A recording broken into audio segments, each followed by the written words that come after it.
Good evening friends. आज बाजार वापस गिरा, means today again market badly fell down. But आप सब लोगों के लिए ये सरप्राइज होगा। हमने एक वीक पहले भी अपने वीडियो में बोला था कि इस वीक बाजार गिरेगा, इसके सर्टेन रीजन हैं। बट उसके बाद भी टीवी चैनल्स ने, न्यूज़पेपर्स ने एज यूजुअल मेरे को काउंटर किया, जैसे पेटीएम में काउंटर किया था, जोमेटो में काउंटर किया था। सो आपके सामने पेड मीडिया एक बहुत बड़ा चैलेंज है। जो सस्ते यूट्यूबर्स हैं, सस्ते ब्लॉगर्स हैं, वो वापस बहुत बड़े चैलेंज हैं। हमें उस पोजीशन में जाना पड़ेगा जब भाई राकेश झुनझुनवाला जी होते थे, जब हम कोई भी एनालिसिस मेरिट पे करते थे। आज का बाजार गिरने का एक बहुत बड़ा रीजन है जो बड़े स्टालवर्ड्स हैं, लाइक रिलायंस है, टीसीएस है, इन्फोसिस है, स्टेट बैंक है, उनमें करेक्शन है। पहले मैंने बोला था, आप देखोगे कल या परसों सारे लीडिंग न्यूज़पेपर अब मेरे वही आर्टिकल को वापस छापेंगे, उसी पे वो वापस ज्ञान देंगे कि राजेश शुक्ला ने ऐसा बोला था और वो मार्केट ऐसा रिएक्ट हुआ। बट ये बाद में पोस्टमार्टम क्यों? जब मैं शुरू में बोलता हूं उसी समय क्यों नहीं इस बात को इतना वाइडली स्प्रेड किया जाता है? मेरे को भी क्यों मजबूर किया जा रहा कि मैं पेड ब्लॉगर या पेड यूट्यूबर बनूं? ये अच्छा नहीं है, ना इकोनॉमी के लिए अच्छा है, ना सोसाइटी के लिए अच्छा है। आप देखेंगे 18 तारीख को फेड का मीटिंग है। 85% चांस है फेड की मीटिंग में प्राइसेस कट होंगी। प्राइसेस कट होने का मतलब I can explain in two language. अब technical language is, once the cost of fund come down, the production of the European and American come down, and the cost for Asian countries like India and China become more and the acceptability is less. When your exports are get hamper, your domestic market get pressurized. अब अगर इसको layman की language में, आपकी language में, means Gujarati language में, Marwari language में समझाएं तो आपका जो कास्ट ऑफ फंड है, मतलब आप जिस कास्ट पे पैसे लेते हो वो 12 से 14% है, 15% तक भी होता है। उनका जो कास्ट ऑफ फंड है वो 2% से 3% हो जाता है।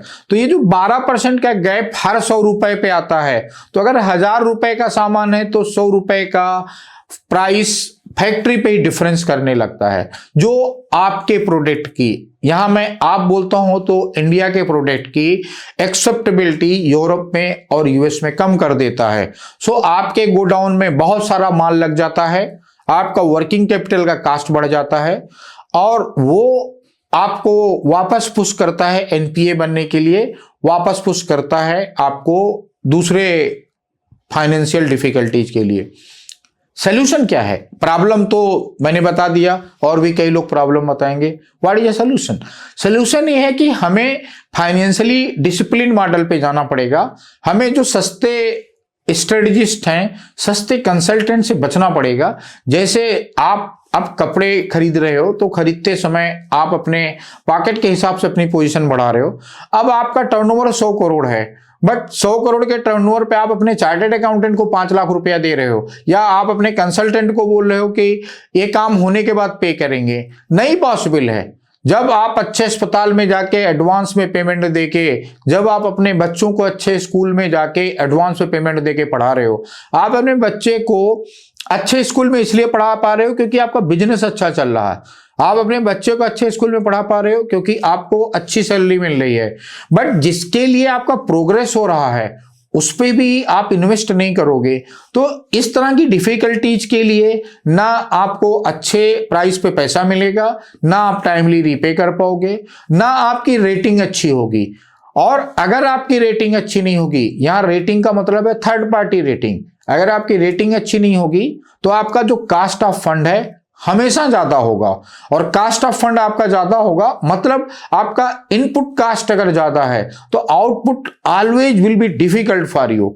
सो आप डिटेल्स में मेरा आर्टिकल पढ़ें, इकोनॉमिक्स टाइम्स में, मिंट में, टाइम्स ऑफ इंडिया में, इवन बहुत सारे डेली हंट और बहुत सारे दूसरे न्यूज चैनल्स में आएंगे। ध्यान से पढ़ें और 18 तारीख का वेट करें। दूसरी इंपॉर्टेंट चीज मैंने बार बार बताई, आपकी जो इनकम है उसका 20% इन्वेस्ट करिए।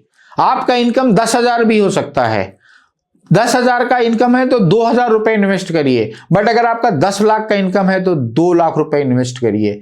बट किसी भी कीमत पे इन्वेस्ट करिए, लोन लेके, बारो करके, दोस्तों से लेके ऐसा ना करिए। आज 1,1200 पॉइंट मार्केट गिरा, 3-4 लोगों ने सुसाइड किया। बहुत दुखद है, मेरी उन परिवारों के साथ, उन सभी लोगों के साथ वेरी वेरी डीप कंडोलेंस।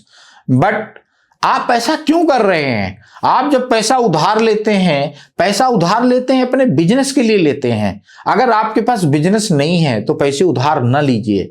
पैसे उधार लेके अगर आप इक्विटी मार्केट में जाएंगे, इन्वेस्टमेंट में जाएंगे तो ऐसी दुखद घटनाएं होती रहेंगी। आप अपने पैसे से शुरू करिए। और दूसरा, जब आप गाड़ी चलाना सीखते हैं तो ड्राइविंग लाइसेंस लेते हैं।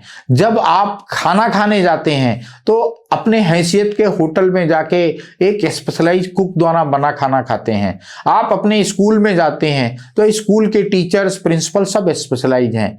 तो क्यों आप बार बार गलती कर रहे हैं? टीवी चैनल के टिप्स पे, व्हाट्सएप के टिप्स पे, न्यूज़पेपर के टिप्स पे इन्वेस्ट कर रहे हैं। बहुत सारे एक्सपर्ट एडवाइजर्स हैं जिनमें कई को मैं मेंटर कर रहा हूं, कई का मैं स्ट्रेटेजिस्ट हूं। उनमें किसी एक के पास, लाइक वेंचर स्टूडियो कैपिटल के पास, केयर फिनरिस्क के पास, वन मोर चांस के पास आप अप्रोच करके, आप प्रिंस त्यागी को अप्रोच करके, मिस्टर पंत को अप्रोच करके, मिस्टर विनय प्रताप चौहान को अप्रोच करके, मिस्टर संदीप महेश्वरी को अप्रोच करके आप अपनी कंप्लीट पोर्टफोलियो बनाइए। पैसा रेज करना एक आर्ट है, बट पैसे को मैनेज करके टाइमली रीपेमेंट करना इज बिजनेस। और ये तब तक 360 डिग्री नहीं हो पाएगा जब तक आपके पास एक्सपर्ट टीम नहीं होगी। होप आप मेरी सुझाव को सीरियसली लेंगे और आप वो जो गलतियों पर गलतियां किए जा रहे हैं उनसे सीखेंगे और उनसे बाहर निकलेंगे। Thank you very much.